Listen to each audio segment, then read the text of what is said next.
Now let's talk about some media games that were going on around the Hollywood actress Rebel Wilson.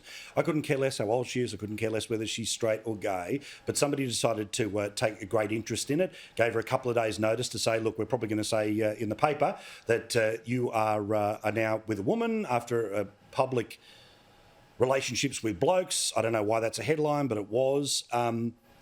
He, of course, turns around and gets to say sorry. Imagine if it was Corey or I or anyone else who had outed in this scenario.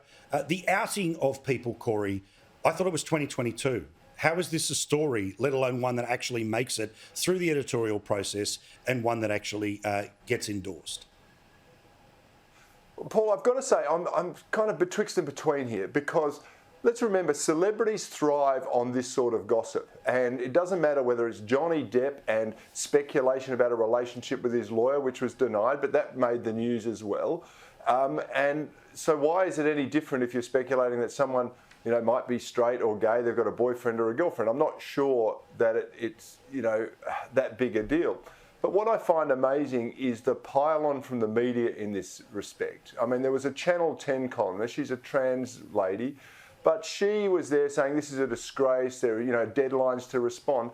I remember when she was working for the Saturday paper, she rang me at 10:30 or something on a Thursday night asking to respond to a defamatory story, and the paper had already gone to print. I mean, the integrity and the hypocrisy of the people that are attached to this are just extraordinary.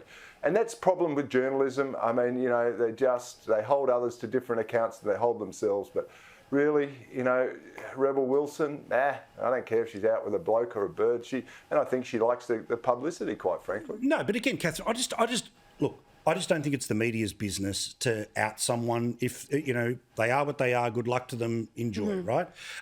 But this is a particularly pernicious thing that does seem to happen, and often the justification is, we had to out the minister who was going to the gay bathhouse because he used a taxpayer-funded card. No, you were just going out there to be salacious. It's being salacious, isn't it? I think so. I mean, unfortunately, when you are a public person, nothing is sacred. And, I have gay and lesbian people in my life. I've stood by them when they came out, and I hear the stories of people coming out in the 70s, 80s and 90s and how harrowing it was back then. And then I look at it now and it's just not comparative. I really don't think. And Rebel has to accept the fact she's a public person. Yeah, right.